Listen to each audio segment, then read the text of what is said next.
Thanks for staying with us. In case you're just joining us, this is the second half of the show, and we're so ready to keep you more entertained. Right about now, it is time to chew it off. Time for one of us to let us know what's bothering her, because there's no him here. So it has to be one of these beautiful ladies. So who's ranting today? I'm the one. It's me. What's upsetting you today?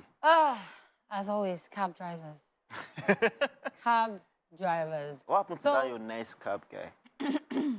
Funny enough, the last time I needed to go somewhere and I wanted to hire him, it wasn't available. Oh. Yeah. So, funny enough, Hey! Go ahead. When are you around? Let's go out. Oh, when is who around? Me? Oh. Let's go out. No, we saw it coming. I'm like, okay, but that's not the rant, Sha. So the rant today is, apart from the fact that cab hailing companies have increased their fares, they've increased their prices, and I understand that, yes, people are telling me, go and buy your car. It's not easy, but it go easy. The cab drivers are not making the ride easy at all. You get a cab driver, he tells you he's on his way, even with the high fare, you decide to pay, and then you order. You call. They won't call you, but then you call, they start calling on the app, you call them, they say they're on their way, and then next thing, it's showing that the driver is like 5 minutes away. 10 minutes later, the driver hasn't gotten to you, only for you to check the app and he has cancelled. And then you have to start all over again. So the thing is, if you're going somewhere and you don't have a car, you want to take a cab, I feel like you need to start ordering like 30 minutes before, because at the end of the day, these cab drivers will shame you. I once ordered a ride. That day, I think I ended up ordering like 4 or 5. Someone had to help me order before it went. So I ordered a cab. This guy said, oh, it's closed. I was watching him. I was calling him, giving him directions. Only for me to see that, where's this guy? He has cancelled. Call the next person. The next person was like, oh, that, I'm on my way. And then he called back and was like, where are you going? I'm like, can't you guys see it on the app? Because it shows. The destination shows. He said, no. I'm not going there. So it got to the point that when I started calling the others, I'm just like, oh, hi, I'm waiting for you. I'm going to so-and-so. That was how I was introducing myself. And it went on and on until I had to beg someone to order for me. And then the cab man finally arrives. I'm on my way. And he goes, you're so fine. I'm like, oh, God, I'm not in the mood at all. Please, just take me to where I'm going. But are you not We're fine? going. Wait, now, calm down. And then we're going to where we're going. And next thing, he's trying to turn where he's not supposed to turn. Because I even told him, first thing I always tell them is, use the map for a faster route, because I hate traffic. So I'm also looking at the map. Luckily, I was also looking at my map, only for him to want to turn somewhere. And I'm like, guy, there's a lot of traffic there. I pass here every day. The map is telling me not to pass there. And he's arguing with me. No, but I'm the driver. I'm like, dude, if you're not going, then you should drop me. No, we're going to finish this ride. And he gets rude. And he's turning. And I tell, if you turn, I won't pay you complete. Yeah. And next thing he goes is, all these women, all this, the only insult they know for ladies, all this, sleeping around, all these young girls, this one, that. I'm like, dude, no, you shouldn't insult me. Because it gets to the point where this guy begins calling me names over my ride I am paying for.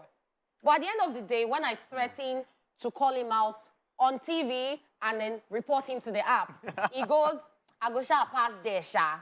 And I'm like, are you joking? And I was recording a video. So when he saw the video and all the threats, I had to counter his threats. That was when he decided to come correct, and then he made a U-turn and went to pass where I passed. And funny enough, where I told him to pass was free. So I'm like, these people do these things intentionally. They pass the longer routes so that your fare increases, your fare, which is already expensive.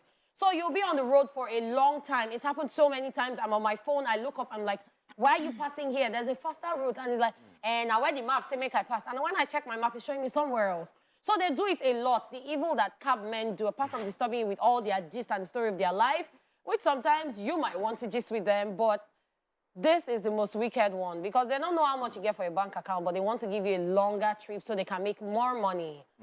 Crazy. Okay, so first of all, I always like them to know, cab drivers, to know that there's dignity in labor. Yeah. The fact that you're a cab driver doesn't mean that you are better than me or I'm better than you. We are both human beings who just happen to meet on this service that you're providing me. Yes. When we finish, we're going to go our separate ways. There's no need to be hostile towards each other in any way. So what they do a lot of the times, I realize and I figured out, is that they bring their problems from outside and carry it with them while they're working. Don't do that. don't bring your frustrations from whoever you have been carrying or whatever you have done from your house and bring it and point it on me. Okay, so I don't understand why I've ordered, right? And you've not gotten to me. And it says, driver has arrived, right? Thank you very much. Driver has arrived. And I'm waiting for the next, 10 minutes. You're not even here. You call me on the phone. You're trying to find the way. But why did you click, it has arrived? So it's something they do because they know that when there is waiting time, you start to pay. You get. So a lot of these things they do so as to increase their money and all that stuff, which is not right. Everybody is going through it. You as a driver, yes, you're going through it. I know a man who has all the money. He is retired. He got a cab, and he would just be driving. Yes, he said he just likes to talk to people and meet people. So he just decided, you know what, let me get a car and be driving around. That kind of man, when you see him, he's not going to tell you that he's this, is that, is this. Yeah. No, he just wants to maybe talk to you. There are some people that use the opportunity to just meet with people and help them through their situations, talk to them, motivate them. You don't know who you're carrying, or you don't know who you just met. And nobody is the same. We stereotype ourselves in this country. Why would they come to you and say, oh, all these ladies, oh, this is what you're doing? It's like, come on, do you know me? Do I know you? Are you me? Is you me? So it's definitely wrong. I think there's dignity in labor. Even the cleaner, security man, everybody has a purpose. If they are not there, that job will not continue. So you have to respect them for the job they are doing because they're also trying to make ends meet. Yeah. So that's the thing. And cabmen should learn to work with people. Definitely.